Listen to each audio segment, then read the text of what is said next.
here we go with this shit again.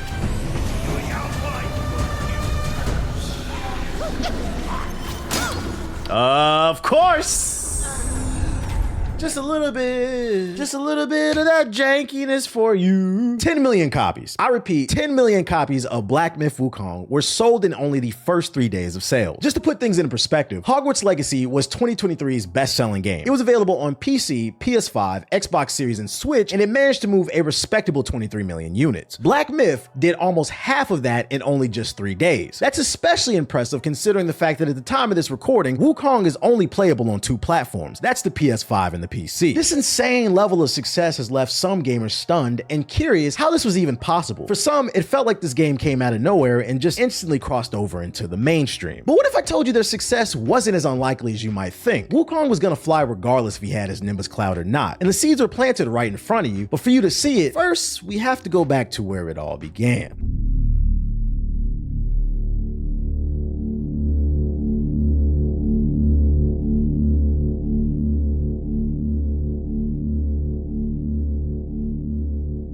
The Tiananmen Square protest was an event that kicked off in Beijing, China around April of 1989. The protest consists of students and workers who took to the streets to demand political and economic reform in China, as at the time, their country wasn't in the best economic state. What triggered the protest was the death of a politician named Hu Yaobang. He was a high-ranking official in the People's Republic of China, but what made him different is he had a much more liberal stance on things. He was looking to enact reform to improve the lives of the everyday Chinese people. The problem is that China is a communist state, and although the basic principles of communism states all property and wealth are community owned, we all know that's not how it actually works. The party was not a fan of how he used his platform to propose these new, radical, liberal ideas, so he was forced into retirement in 1987. His actions didn't go unnoticed though. The fact he even tried to make change from within garnered him a cult-like following, meaning a lot of people in China love this man. Sadly, when you fast forward 2 years later to 1989, Hu suffers from a heart attack. The more I began to read into the story, the more I became worried foul play was at hand, but from my research, all reports consistently state that Hu died of a heart attack and nothing more. Naturally, this shocked everyone. The people's love for this man, it was so deep that a protest broke out in Beijing. Many protested the rampant corruption found throughout their government, censorship, and for all citizens to have the right to have a deeper participation in the political process. Obviously, these older policies affected the day-to-day lives of the people, and it even affected how they participated on the global stage. This might be hard for younger Western audiences to understand, but as a millennial, I remember a time when China was referred to as a third world country. China was often looked at by these US corporations as just a place to offload for cheap labor. They weren't always this place that exported high quality EVs, smartphones, and massive bank loans to other developing countries. And due to the way things were regulated, it made it hard for China's brightest minds to innovate and make some money. This has affected all industries within their borders. Believe it or not, it's even affected the video games industry too. Communism has affected video games in China in a multitude of different ways. If you're a game developer from the US, Europe, Japan, or any other place, your games are going to be heavily censored when they come to China. If your game doesn't fall in line with the CCP's moral compass, it's getting censored or it's getting blocked from sales altogether. This includes games with depictions of violence, sexuality, and what they refer to as sensitive political topics. Don't criticize the government. But here in the free world, if you want to make games, it's as simple as going to school for that skill, or you can just download the free Unreal Engine 5, grab a group of friends, watch some YouTube videos, and then teach yourselves. You have options on how to become a developer. But in China, you need a permit to even make games. The Communist Party exercises control by limiting who they distribute these permits to. And if I had to take an educated guess, it's probably not easy to get a permit if you're not making a game that falls in line with what they deem respectable. Now, from the standpoint of the consumer, communism has affected things as well. In the year 2000, the CCP banned sales of all foreign gaming consoles. The reason cited for this ban was over concerns about the mental health of their children. Now, eventually this ban was lifted, but understand, this meant a lot of people grew up not experiencing Nintendo, PlayStation, and Xbox like we all did. Now, the bad thing about this is, a lot of people didn't get to experience the joys of Super Smash Bros. Melee or Halo Combat Evolved during their heydays, but on the positive side, this also meant there was a generation of kids that got to grow up not being confused by Kingdom Hearts' bloated storyline. This is the part of the video where Kingdom Hearts fans get all butthurt and they leave a comment talking about, hey, Kingdom Hearts, it's not a confusing story, like you just gotta watch like 10 million different YouTube videos. And listen, to those people, I say, you gonna cry? Due to the ban of foreign consoles, PC and mobile gaming were the largest platforms in China. So if you ever wonder why games like Diablo Immortal or League of Legends Wild Rift exist, it's because some countries prefer mobile gaming above all else, and to be honest, there's a lot of money to be made in mobile games. But the times have changed. As the years went on, the CCP would begin to loosen their grip grip on various industry regulations. Thus, we had one of the fastest economic booms anyone has ever seen on the global stage, thanks in part to the talent of the Chinese people. Sadly, gaming is one of the last few industries to see some breathing room, as it wasn't until 2015 that China would lift their ban on the sale of all foreign consoles. I've kind of said it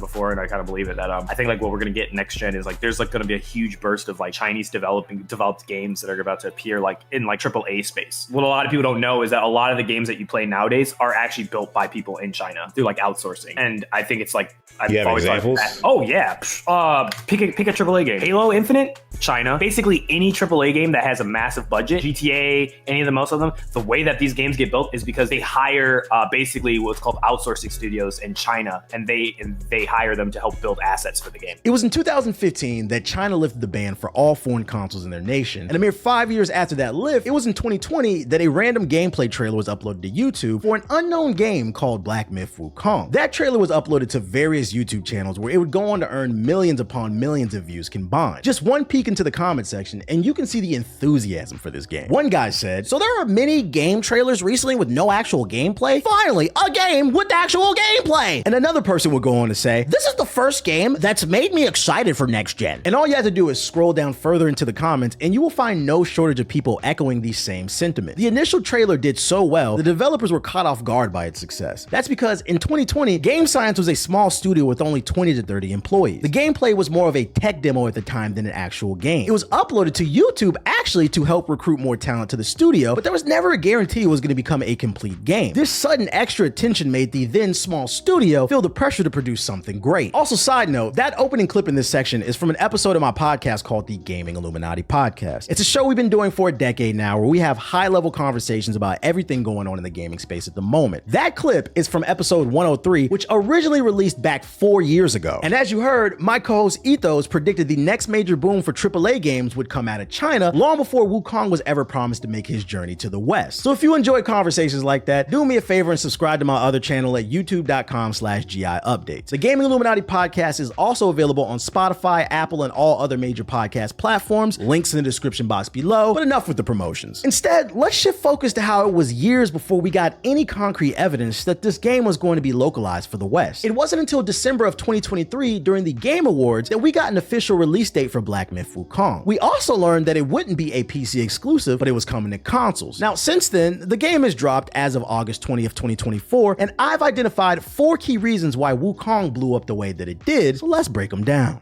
I equipped that shit, man. What the fuck?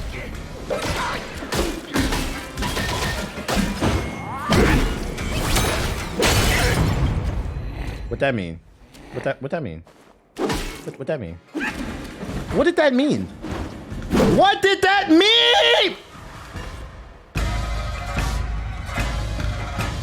As mentioned earlier, I've identified 4 key reasons why Wukong popped off the way that it did. The first one being, there was a ban on consoles until 2015. But to add a bit more context, there wasn't much support for game development either. That's why most games that came out of China were just cheap knockoffs of other popular PC games. You had games like the League of Legends knockoff, Honor of Kings, Crossfire was just a CSGO knockoff, and China even had its own watered down version of 2K called NBA 2K Online. But everything changed when Genshin Impact was released. This was the first successful game with AAA ambitions to come out of China after the ban was lifted, and that's for good reason. It's a good game. Listen, I don't like the gacha mechanics and the fact that it's full of microtransactions, but Genshin had the world in a chokehold the year that it was released, and I think it's disingenuous not to acknowledge that. Also, for some, it still got y'all in a chokehold. It was the pretty graphics, the interesting world, and the frenetic combat that did it for most. Not to mention, it had cross-save between all versions, so you could play on your PC, then later boot up the same save file on your phone. In the first year alone, Genshin generated $3 billion for its publisher Huyaverse, and it even won Best Mobile Game at the Game Awards in 2021, which also gave us this classic meme. And the Game Award goes to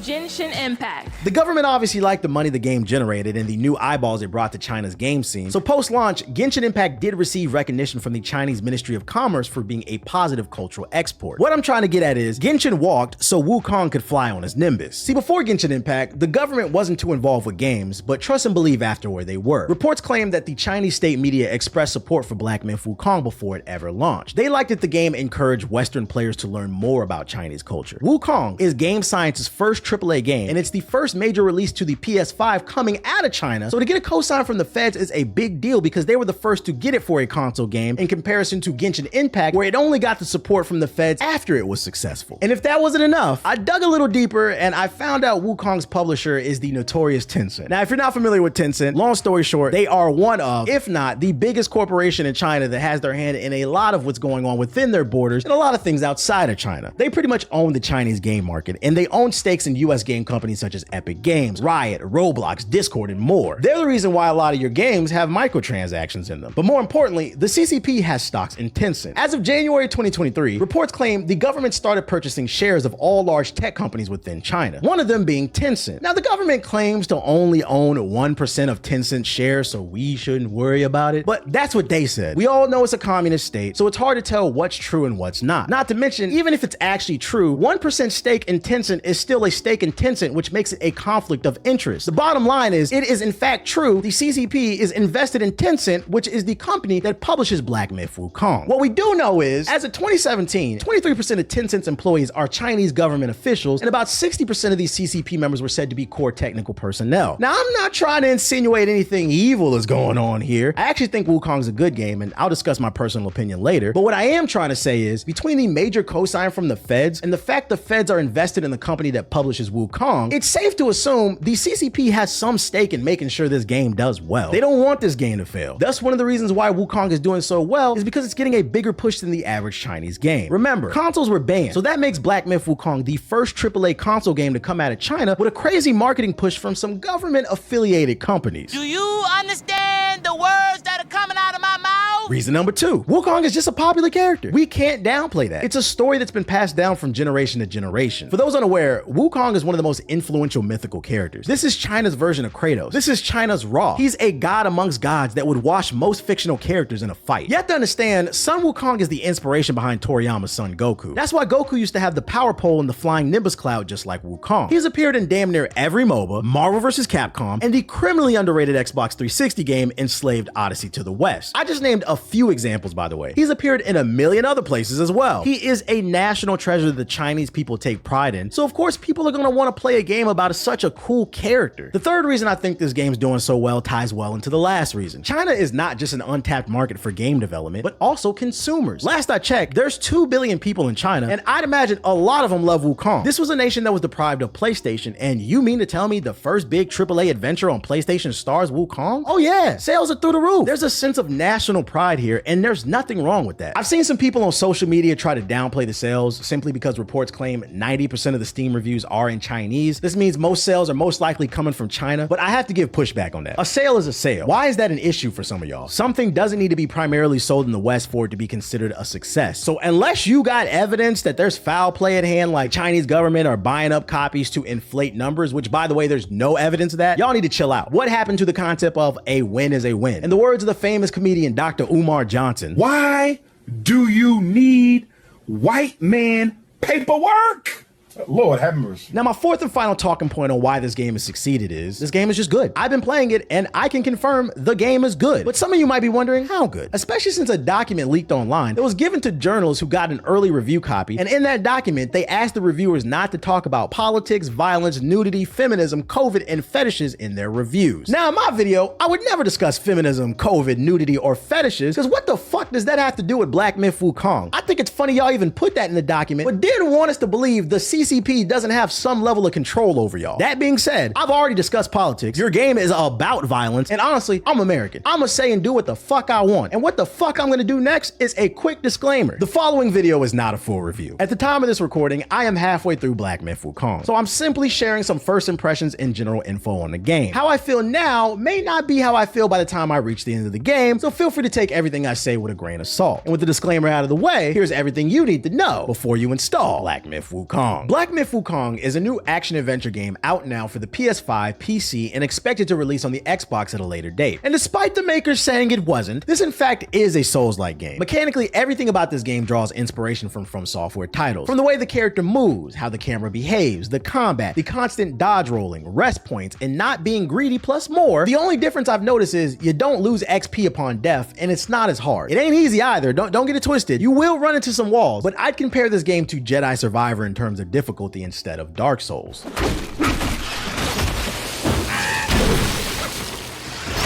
Bye-bye.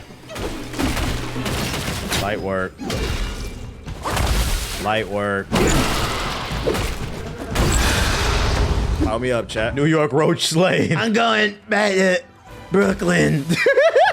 The highlight of the game is the visuals and the combat. Black Myth runs on Unreal Engine 5, and because of it, you're gonna get all of the perks and downfalls of the engine. But let's focus on the positives first. In terms of texture quality and lighting, I believe Wukong is one of the best looking games of this generation so far. This is one of those games where if somebody walks by while you're playing, it's going to make them stop and ask you, what are you playing? Character models are top tier, the environments are beautifully crafted, and I even enjoy the art design. My only knock on the visuals is the face animations. The lip sync is terrible for the English dub, but I've been told if you put the game in Chinese, it'll fix all that. Even still, with the lip sync being terrible, the English dub is really good. The voice actors give great performances, so don't be afraid to leave it in English if that's what you prefer. The combat is what hard carries this game. If you're looking for a game that'll make you feel like a total badass, this is the one. That's because Wukong comes equipped with a large arsenal that can be upgraded over time. He has multiple stances that can change up the hand-to-hand combat, he has magic spells, and he can transform into other mythical creatures to turn the tide of the battle. But because of the fast-paced combat, if you're looking at it from the outside looking in without playing it, it looks like it plays like Devil May Cry or Bayonetta, but in all honesty, this game plays more like Final Fantasy VII Remake. Every input forces the player to commit to the animation, so if you spam attacks without thinking, you will be punished by enemies. It might take some time to get used to, but once you do, it feels great. One of the best parts of this game is customizing your playstyle to how you want to fight and figuring out the moves that best complement one another. When you enter that flow state of combining hand-to-hand combat with magic and summons, it's just mwah, especially because the music is fire. The tone is always correct for the situation. I mean, it's amazing during combat, it's amazing during cutscenes, but you even get bangers in other places. Say it gets 30.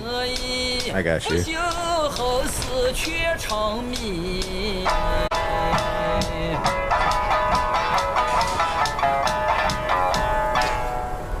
You feel me? A nice touch they have in this game in comparison to other Souls type games is you can upgrade your skills wherever you are so long as you're not in combat. I think the game is pretty generous with skill points too. Just fight and you will constantly achieve new abilities and strength. Now, some of you might have heard this is a boss rush game, meaning it's nothing but boss fights. That's sort of true, but for unobvious reasons. There are mobs of regular enemies, but I'd argue it's not enough. You will encounter long stretches of nothing while you're exploring, so it can start to feel like a boss rush game due to the lack of mission variety. I'd best describe the boss fights in this game as serviceable. If this is your first Souls-like game, then you might be impressed, but for me, I didn't get the same level of satisfaction when I'd win. I got some level of satisfaction, but not like I did when I finished Shadow of the Erdtree. The spectacle and the cool boss designs are there, especially at the end of each chapter when you'd fight the final boss of that chapter, but I often didn't feel as satisfied with my wins in other fights because a lot of what makes this game quote-unquote difficult is fake to me. There's a lot of artificial difficulty in this game. It doesn't feel like it's about learning the dance. The dances are easy in my opinion. The game is more about hoping the game acts right while you're fighting a boss. And before anyone screams get good, I've been streaming my whole playthrough over at twitch.tv/the Black Hokage. I've rarely spent more than 20 minutes on a single boss, and the few I have struggled on is because I was fighting the game more than the enemy. To me, this game doesn't feel as rewarding because once you reach that stage of the fight where you've mastered the dance, then it becomes, I hope this game doesn't drop frames and I hope the game's camera acts right. The game's camera struggles to keep up with the action, so often you're getting hit by shit you can't even see, meaning you have to rely on instinct. I'm on PS5 and the frame rate is horrible. I have friends on PC and they've told me the struggle is real too. This game requires precision during fights and it's hard to be precise with the game when it's constantly dropping frames and not registering inputs. I got frustrated playing this game for all the wrong reasons. I've lost count of the number of times I've accidentally used 2 heals instead of 1 because I'm mashing the heal button hoping it would finally work, which makes sense why no review copies were given out early for the PS5 version because they didn't want people to see all the problems the game had. Digital Foundry did a great video on the input lag and there's plenty of articles online covering how this game has crazy input lag, which is not acceptable in a single player action game. No funny shit, my PS5 has had a stroke on several different occasions while playing this game. I've counted a total of 6 times I've heard my PS5 go and each time it scared the shit out of me. I had to snap my neck over and look to see if my PS5 was about to blow up. There's been constant screen tearing, hits not registering, portions of my screen have gone black, and I've encountered several glitches. There's nothing I can do about that.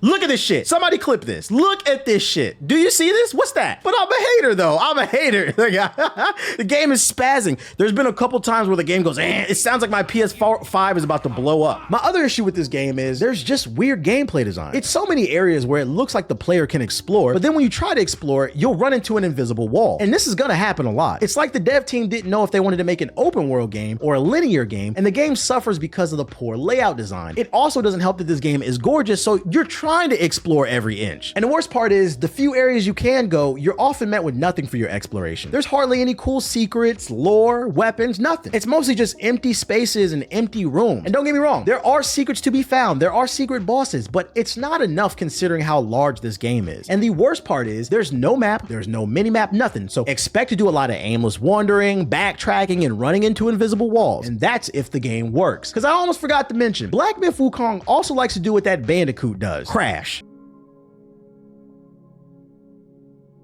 This y'all game of the year? The memory leaks, baby. The memory leaks. Game of the year, man. Yeah, I'm gonna definitely report that one. I'm snitching. Also, this game has one of the weirdest design choices made that I have not seen anybody else talk about online. How do you make a game about not just a monkey, but the monkey? And there's no platforming? Not only is there no platforming sections, but Wukong can barely jump in this game. It's very frustrating to play as a monkey god who can't get to an archer who's on the roof. There should have been sections where you were swinging around like Jak and Daxter, but it's just not in this game. Instead, what we got is what I'd best describe as, you could tell this is Game Science's first AAA game. There are a lot of great ideas here, but due to poor execution and even poor optimization, the game is ultimately held back. As fun as this game is, the combat is awesome. That's only when it's working. I just don't feel comfortable recommending this game at full price until they drop a few patches, so I'd say wait for a price drop on this one. I'm not saying this game is bad. It's definitely worth playing, but just know you're taking a risk with your PC or your PS5. The performance is that bad, but not as bad as what GameStop did to Game Informer. If you hate GameStop like me, do me a favor and click the card on the screen, because my previous video will explain why you should hate GameStop even more.